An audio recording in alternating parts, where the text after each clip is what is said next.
अगर आप चाहते हैं कि तारक फिल्म्स का ऑडियो वीडियो सबसे पहले आप तक पहुंचे, तो हमारे चैनल को सब्सक्राइब जरूर करें और बेल आइकन को दबाना ना भूलें।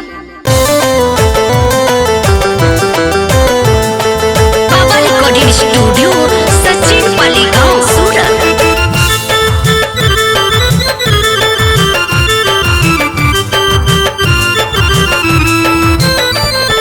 Music by Tarak Bihari.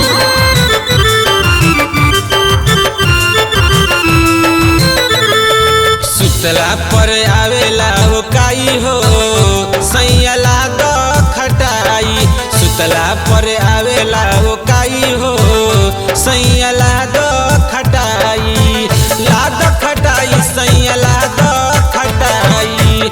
लाद खटाई सैयला द खटाई।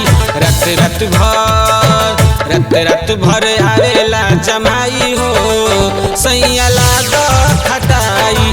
सुतला पर आवेला वो काई हो सैयला द खटाई।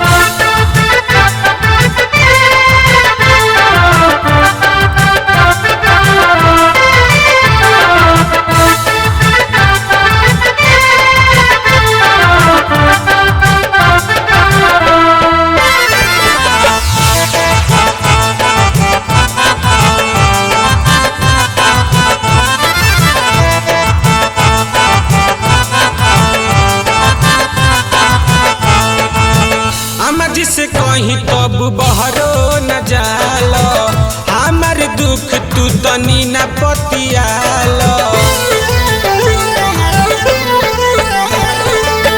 अम्मा जिसे कहीं तब बहरो न जालो, हमार दुख तू तनी न पतियालो।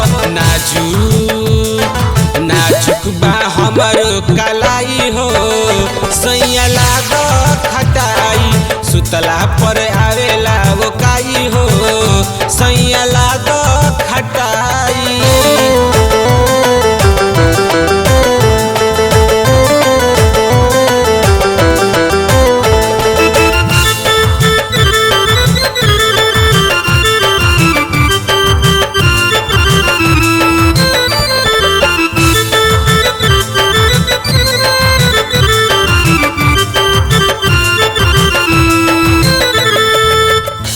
भर सैया घरे में रहेला, केन्हियो से आवेला इहे कहेला।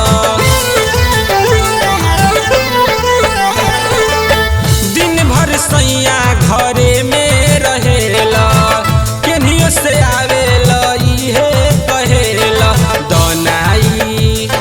दनाई खिली लगाई हो सैयला द खटाई।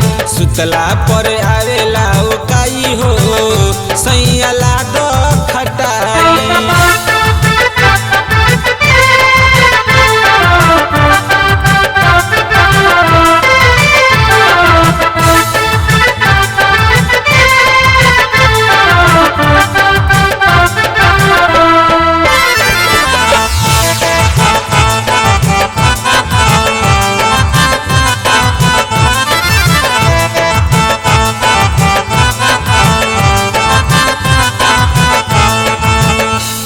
विशाल सैया बहरो त जाई, उठेला दर्द हम कैसे बताई।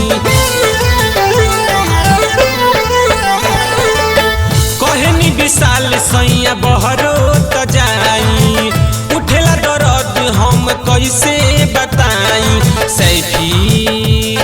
सैफी उजालन खिसियाई हो सैयला द खटाई।